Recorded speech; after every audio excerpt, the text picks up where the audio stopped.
भारत माता की, भारत माता की, भारत माता की, गंगे मैया की, गंगे मैया की, यमुने मैया की, यमुना मैया की, प्रयागराज भगवान की, नमः पार्वती पतिये हर हर।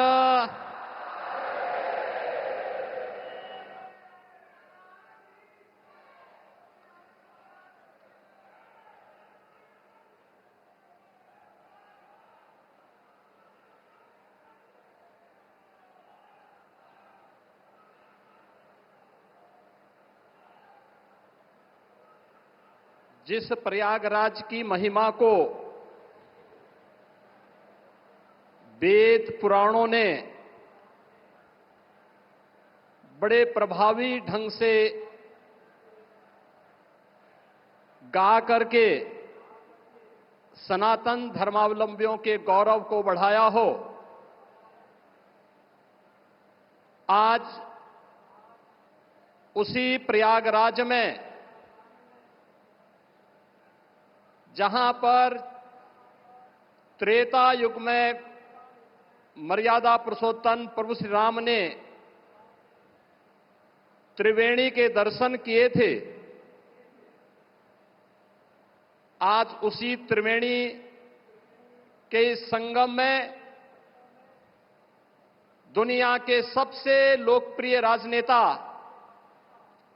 भारत के यशस्वी प्रधानमंत्री आदरणीय श्री नरेंद्र मोदी जी का आगमन हुआ है। मैं इस अवसर पर प्रदेशवासियों की ओर से, प्रयागराज वासियों की ओर से आदरणीय प्रधानमंत्री जी का हृदय से स्वागत करता हूं, अभिनंदन करता हूं।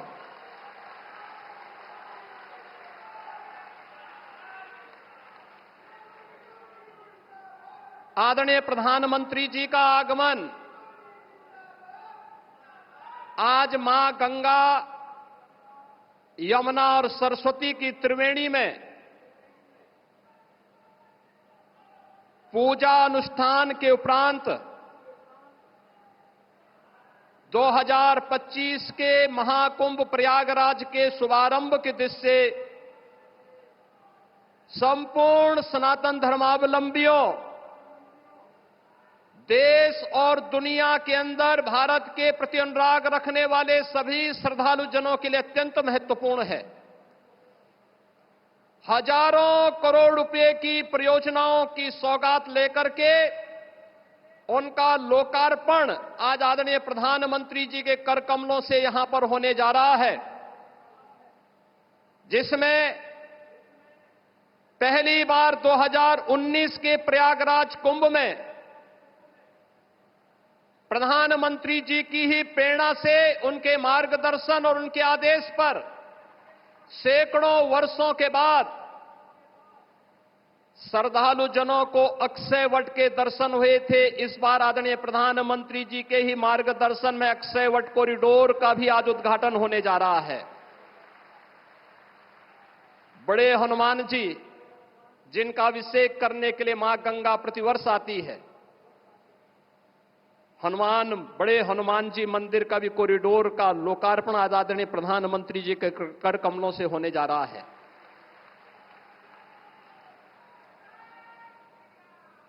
सरस्वती कूप, जिस त्रिवेणी में अदृश्य रूप में मां सरस्वती वास करती है, पहली बार श्रद्धालु जनों को 2019 में सरस्वती कूप के भी दर्शन हुए थे और वह भव्य रूप आज यहां पर सरस्वती कूप कॉरिडोर के लोकार्पण के साथ होगा।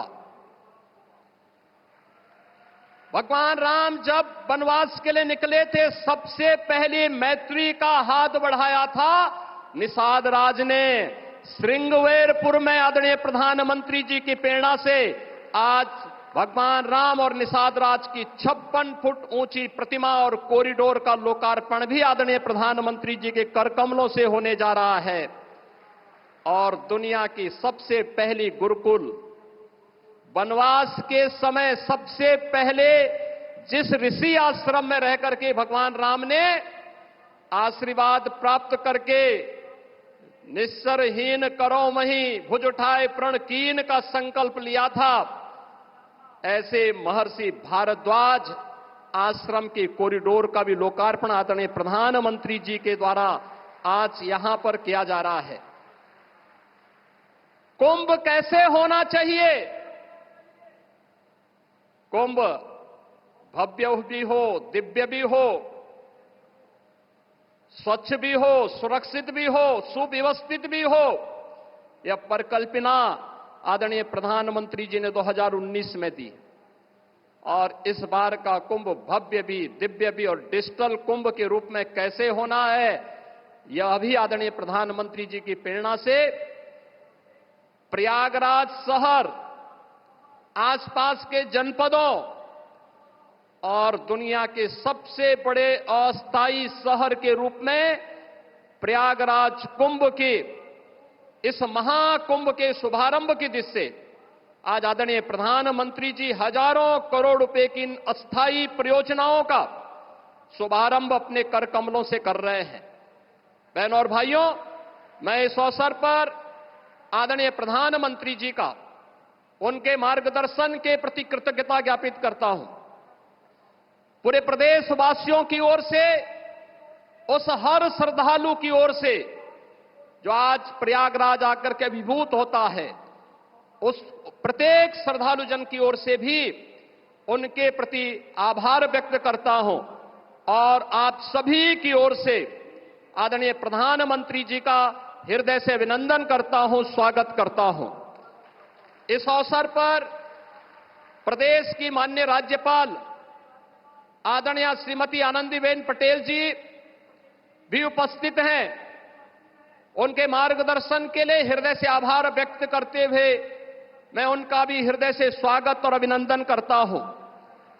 इस संपूर्ण कार्यक्रम को सफलता की नई ऊंचाई तक पहुंचाने के लिए और प्रयागराज कुंभ में एक स्वयंसेवक के रूप में कार्य करने वाली जो हमारी टीम है, जिनमें हमारे दोनों डिप्टी सीएम इसी माटी के सपूत श्री केशव प्रसाद मौर्य जी हैं, डिप्टी सीएम जो स्वास्थ्य की सुविधाओं को लेकर के पूरी प्रतिबद्धता के साथ कार्य कर रहे हैं, श्री ब्रजेश पाठक जी हैं। प्रदेश में अविरल और निर्मल गंगा के दर्शन हो, पर्याप्त मात्रा में जल मिले और इस पूरे कार्यक्रम के प्रभारी के रूप में भी प्रदेश के जल शक्ति मंत्री श्री स्वतंत्र देव सिंह जी हैं। प्रदेश अध्यक्ष चौधरी भूपेंद्र सिंह जी हैं।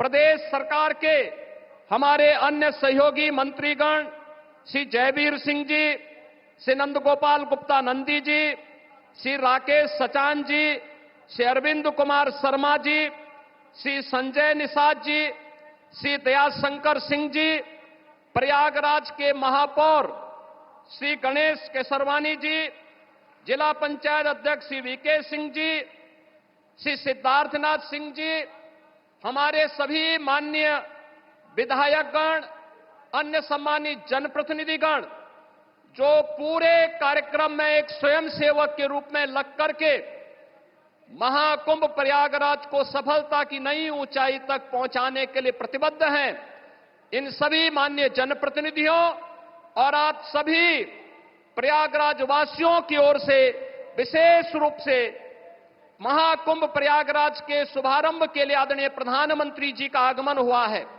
ठीक एक महीने के बाद 13 जनवरी से प्रयागराज महाकुंभ का शुभारंभ होगा। आदरणीय प्रधानमंत्री जी का इस अवसर पर मैं एक बार फिर से आप सभी प्रयागराज वासियों की ओर से, उत्तर प्रदेश वासियों की ओर से हृदय से स्वागत और अभिनंदन करते हुए अपनी वाणी को विराम देता हूं। धन्यवाद। जय हिंद। उत्तर प्रदेश के राज्यपाल आनंदीबेन पटेल जी, मुख्यमंत्री श्रीमान योगी आदित्यनाथ जी, उप मुख्यमंत्री केशव प्रसाद मौर्य जी, ब्रजेश पाठक जी, उत्तर प्रदेश के मंत्री, सांसद और विधायक साथी, प्रयागराज के मेयर और जिला पंचायत अध्यक्ष, अन्य महानुभाव और मेरे प्यारे भाई और बहनों,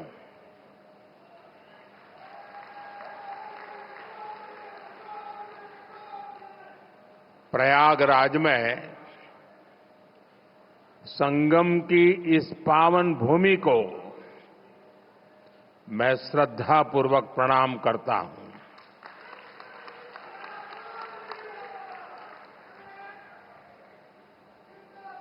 महाकुंभ में पधार रहे सभी साधु संतों को भी नमन करता हूं। महाकुंभ को सफल बनाने के लिए दिन रात परिश्रम कर रहे कर्मचारियों का, श्रमिकों और सफाई कर्मियों का मैं विशेष रूप से अभिनंदन करता हूं। विश्व का इतना बड़ा आयोजन हर रोज लाखों श्रद्धालुओं के स्वागत और सेवा की तैयारी, लगातार 45 दिनों तक चलने वाला महायज्ञ, एक नया नगर बसाने का महाअभियान प्रयागराज की इस धरती पर एक नया इतिहास रचा जा रहा है।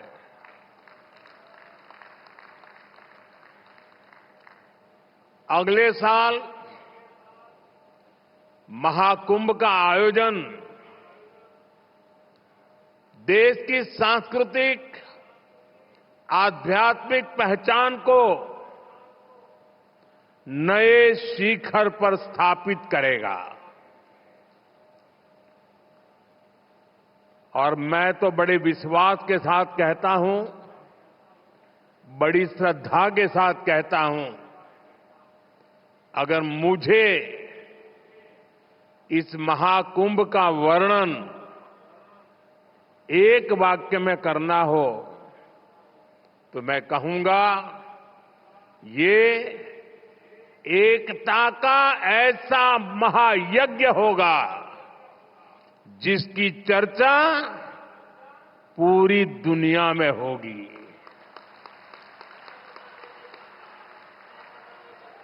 मैं इस आयोजन की भव्य और दिव्य सफलता की आप सभी को शुभकामनाएं देता हूं। साथियों, हमारा भारत पवित्र स्थलों और तीर्थों का देश है। ये गंगा, यमुना, सरस्वती, कावेरी, नर्मदा जैसी अनगिनत पवित्र नदियों का देश है। इन नदियों के प्रवाह की जो पवित्रता है, इन अनेकानेक तीर्थों का जो महत्व है, जो महात्म्य है, उनका संगम, उनका समुच्चय, उनका योग, उनका संयोग, उनका प्रभाव, उनका प्रताप, ये प्रयाग है।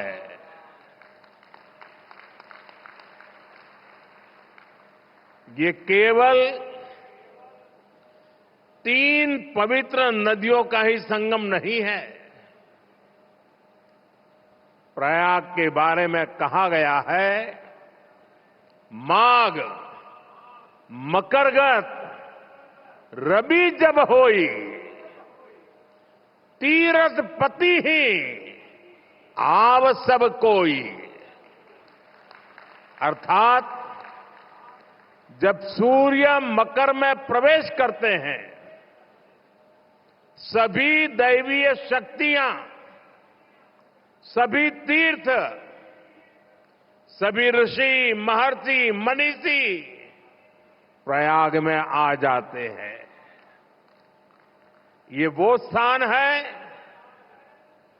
जिसके प्रभाव के बिना पुराण पूरे नहीं होते। प्रयागराज वो स्थान है जिसकी प्रशंसा वेद की ऋचाओं ने की है। भाइयों बहनों, प्रयाग वो है जहां पग पग पर पवित्र स्थान है, जहां पग पग पर पुण्य क्षेत्र है। त्रिवेणीम माधवम सोमम भरद्वाजम च वासुकिम वंदे अक्षयवटम शेषम प्रयागम तीर्थनायकम। अर्थात त्रिवेणी का त्रिकाल प्रभाव, वेणी माधम की महिमा, सोमेश्वर के आशीर्वाद, ऋषि भारद्वाज की तपोभूमि, नागराज वासुकी का विशेष स्थान, अक्षय वट की अमरता और शेष की अशेष कृपा, ये है हमारा तीर्थराज प्रयाग।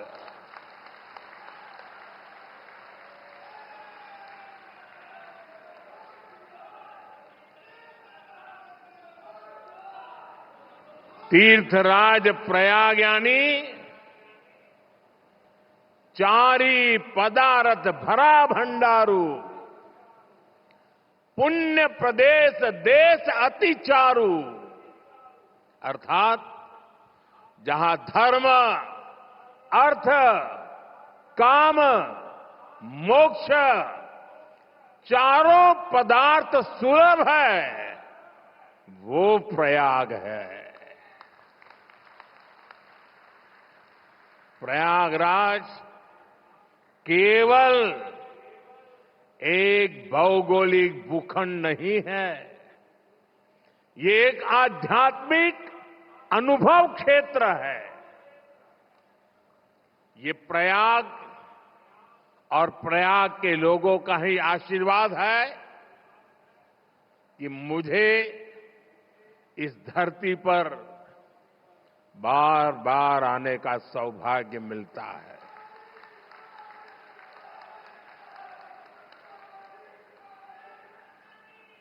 पिछले कुंभ में भी मुझे संगम में स्नान करने का सौभाग्य मिला था और आज इस कुंभ के आरंभ से पहले मैं एक बार फिर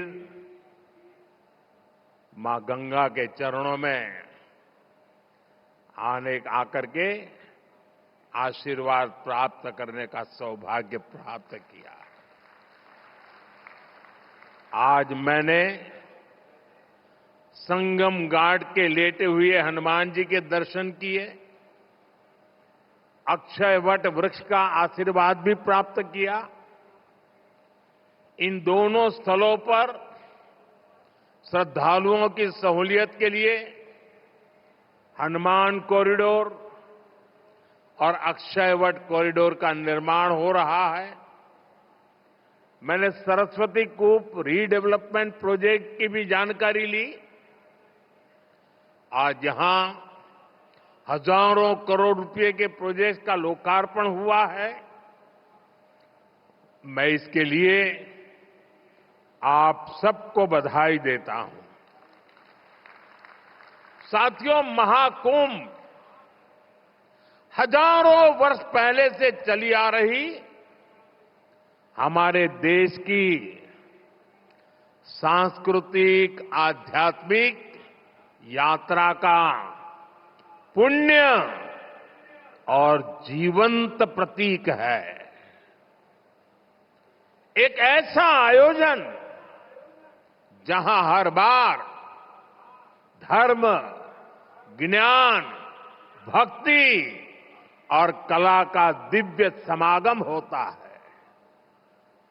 हमारे यहां कहा गया है, दश तीर्थ सहस्त्राणि तीस्र कोट्यस्तथा अपराहा सम आगच्छन्ति माध्यातु प्रयागे भरतर्षभ।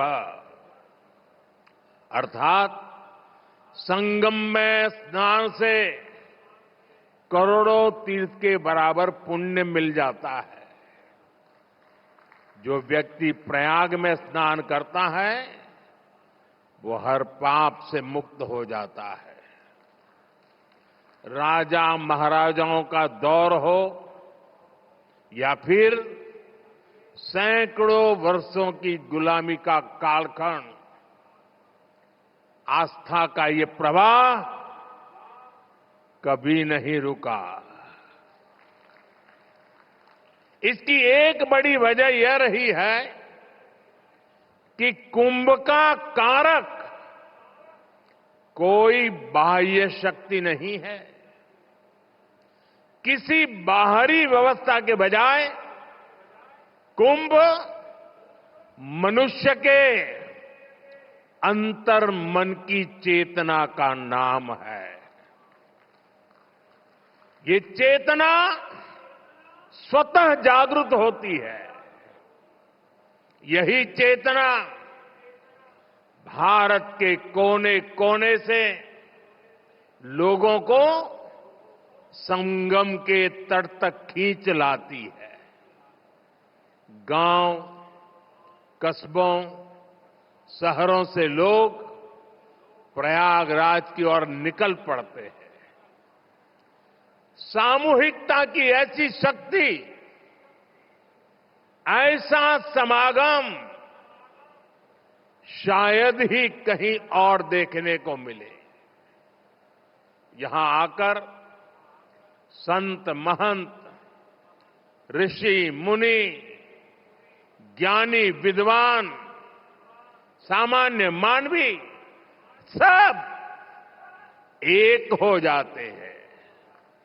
सब एक साथ त्रिवेणी में डुबकी लगाते हैं। यहां जातियों का भेद खत्म हो जाता है, संप्रदायों का टकराव मिट जाता है। करोड़ों लोग एक ध्येय, एक विचार से जुड़ जाते हैं। इस बार भी महाकुंभ के दौरान यहां अलग अलग राज्यों से करोड़ों लोग जुटेंगे। उनकी भाषा अलग होगी, जातियां अलग होगी, मान्यताएं अलग होगी, लेकिन संगम नगरी में आकर वो सब एक हो जाएंगे। और इसलिए मैं फिर एक बार कहता हूं, ये महाकुंभ एकता का महायज्ञ है, जिसमें हर तरह के भेदभाव की आहुति दी जाती है। यहां संगम में डुबकी लगाने वाला हर भारतीय एक भारत श्रेष्ठ भारत की अद्भुत तस्वीर प्रस्तुत करता है। साथियों, महाकुंभ की परंपरा का सबसे अहम पहलू ये है कि इस दौरान देश को दिशा मिलती है। कुंभ के दौरान संतों के वाद में, संवाद में, सार्थार्थ में शास्त्रार्थ के अंदर देश के सामने मौजूद अहम विषयों पर, देश के सामने मौजूद चुनौतियों पर व्यापक चर्चा होती है और फिर संत जन मिलकर राष्ट्र के विचारों को एक नई ऊर्जा देते थे, नई राह भी दिखाते थे। संत महात्माओं ने देश से जुड़े कई महत्वपूर्ण निर्णय कुंभ जैसे आयोजन स्थल पर ही लिए हैं। जब संचार के आधुनिक माध्यम नहीं थे, तब कुंभ जैसे आयोजनों ने बड़े सामाजिक परिवर्तनों का आधार तैयार किया था। कुंभ में संत और ज्ञानी लोग मिलकर समाज के सुख दुख की चर्चा करते थे, वर्तमान और भविष्य को लेकर चिंतन करते थे। आज भी कुंभ जैसे बड़े आयोजनों का महात्म्य वैसा ही है। ऐसे आयोजनों से देश के कोने कोने में समाज में सकारात्मक संदेश जाता है। राष्ट्र चिंतन की ये धारा निरंतर प्रवाहित होती है। इस आयोजन के नाम अलग अलग होते हैं, पड़ाव अलग अलग होते हैं, मार्ग अलग अलग होते हैं, लेकिन यात्री एक होते हैं, मकसद एक होता है। साथियों, कुंभ और धार्मिक यात्राओं का इतना महत्व होने के बावजूद पहले की सरकारों के समय इनके महात्म्य पर ध्यान नहीं दिया गया। श्रद्धालु ऐसे आयोजनों में कष्ट उठाते रहे, लेकिन तब की सरकारों को इससे कोई फर्क नहीं पड़ता था। इसकी वजह थी कि भारतीय संस्कृति से, भारत की आस्था से उनका लगाव नहीं था। लेकिन आज केंद्र और राज्य में भारत के प्रति आस्था, भारतीय संस्कृति को मान देने वाली सरकार है। इसलिए कुंभ में आने वाले श्रद्धालुओं के लिए सुविधाएं जुटाना डबल इंजन की सरकार अपना दायित्व समझती है। इसलिए यहां केंद्र और राज्य सरकार ने मिलकर हजारों करोड़ रुपए की योजनाएं शुरू की है। सरकार के अलग अलग विभाग जिस तरह महाकुंभ की तैयारियों को पूरा करने में जुटे हैं, वह बहुत ही सराहनीय है। देश दुनिया के किसी कोने से कुंभ तक पहुंचने में कोई दिक्कत न हो, इसके लिए यहां की कनेक्टिविटी पर विशेष फोकस किया गया है। अयोध्या, वाराणसी, रायबरेली, लखनऊ से प्रयागराज शहर की कनेक्टिविटी को बेहतर किया गया है। मैं जिस whole of the government approach की बात करता हूं, उन महाप्रयासों का महाकुंभ भी इस थली में नजर आता है। साथियों, हमारी सरकार ने विकास के साथ साथ विरासत को भी समृद्ध बनाने पर फोकस किया है। आज देश के कई हिस्सों में अलग अलग टूरिस्ट सर्किट विकसित किए जा रहे हैं। Ramayan circuit, Shri Krishna circuit, Buddhist circuit, Tirthankar circuit, इनके माध्यम से हम देश के उन स्थानों को महत्व दे रहे हैं जिन पर पहले फोकस नहीं था। स्वदेश दर्शन योजना हो, प्रसाद योजना हो, इनके माध्यम से तीर्थ स्थलों पर सुविधाओं का विस्तार किया जा रहा है। अयोध्या के भव्य राम मंदिर ने पूरे शहर को कैसे भव्य बना दिया है, हम सब इसके साक्षी हैं। विश्वनाथ धाम, महाकाल, महालोक, इसकी चर्चा आज पूरे विश्व में है। यहां अक्षय वट कॉरिडोर, हनुमान मंदिर कॉरिडोर, भारद्वाज ऋषि आश्रम कॉरिडोर में भी इसी विजन का प्रतिबिंब है।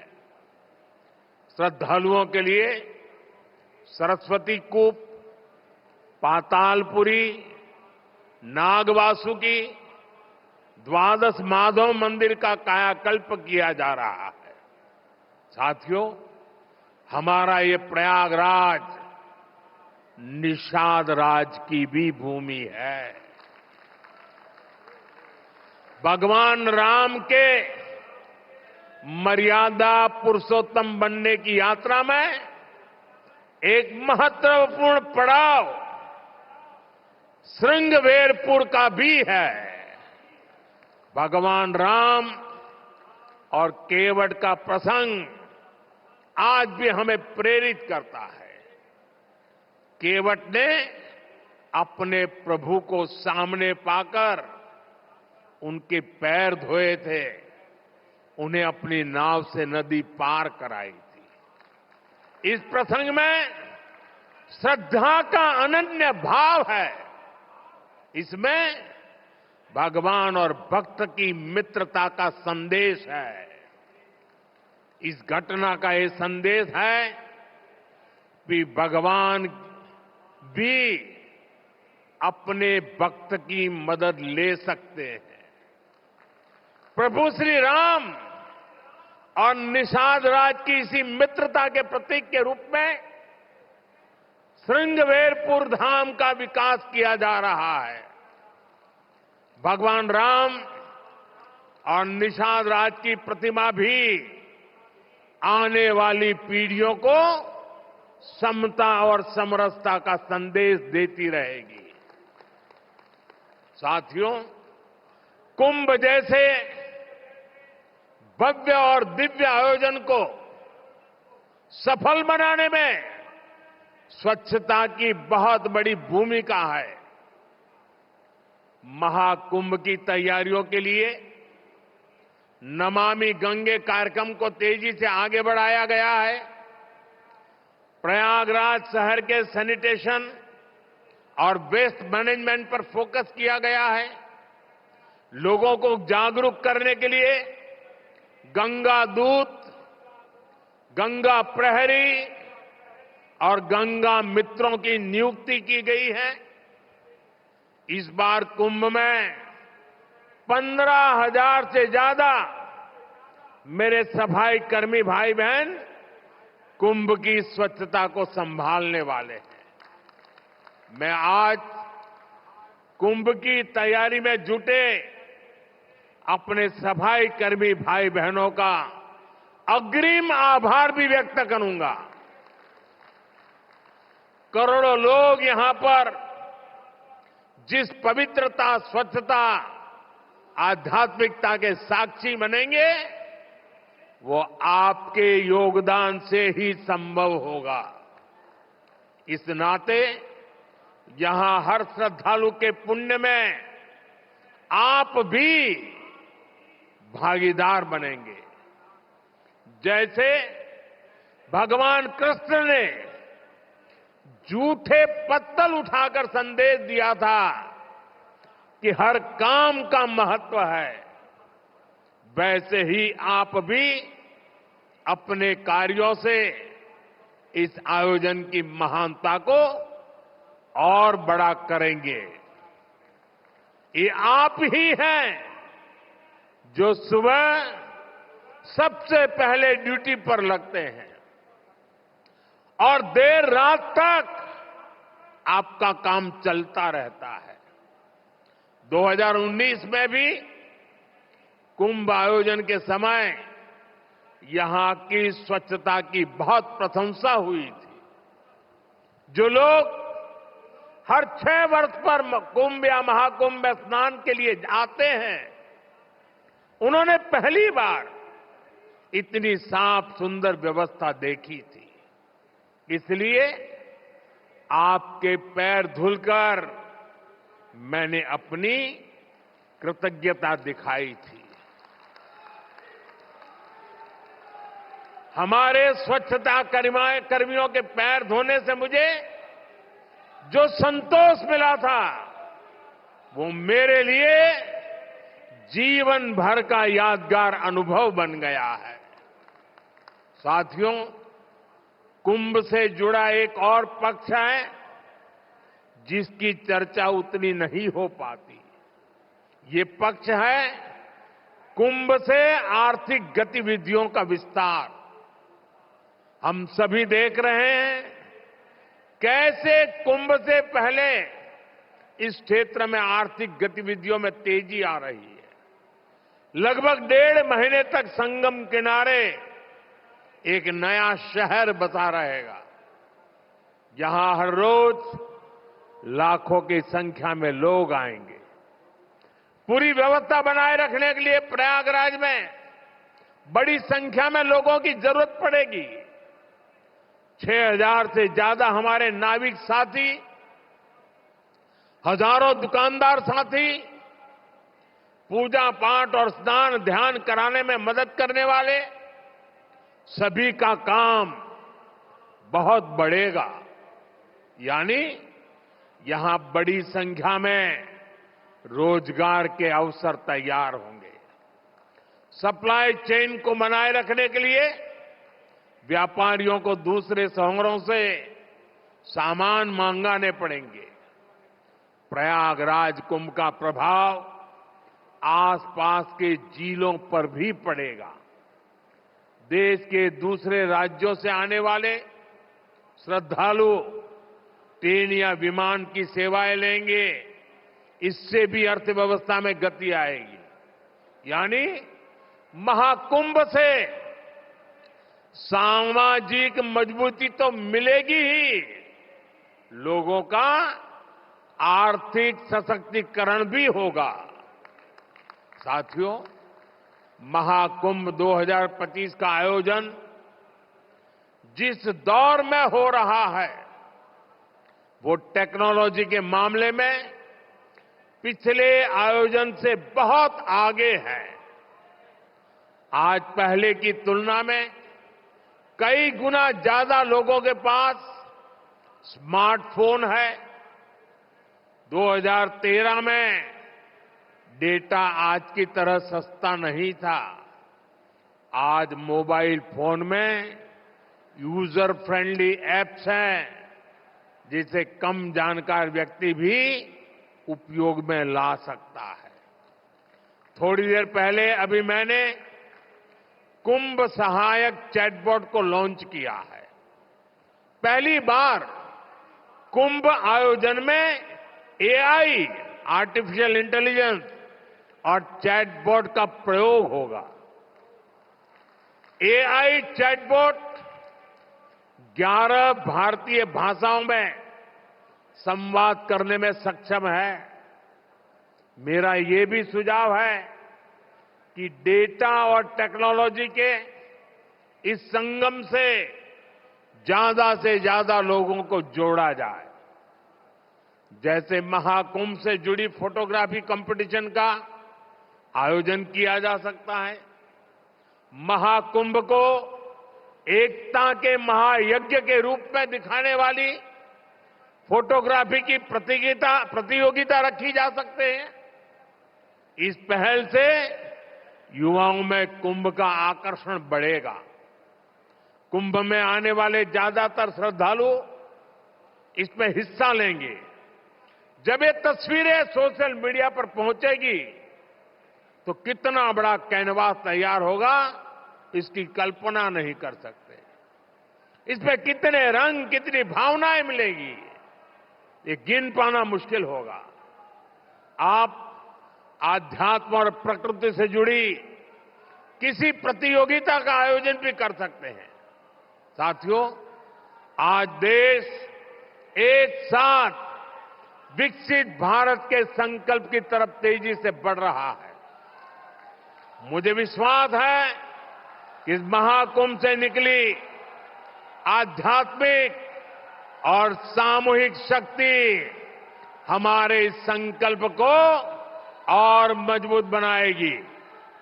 महाकुंभ स्नान ऐतिहासिक हो, अविस्मरणीय हो, मां गंगा, मां यमुना और मां सरस्वती की त्रिवेणी से मानवता का कल्याण हो, हम सबकी यही कामना है। संगम नगरी में आने वाले हर श्रद्धालु को मैं शुभकामनाएं देता हूं। आप सबका भी मैं हृदय से बहुत बहुत धन्यवाद करता हूं। मेरे साथ बोलिए, भारत माता की, भारत माता की, भारत माता की, गंगा माता की, गंगा माता की, गंगा माता की। बहुत बहुत धन्यवाद। खबरों के साथ बने रहने के लिए हमारे चैनल को लाइक और सब्सक्राइब करना ना भूले। धन्यवाद।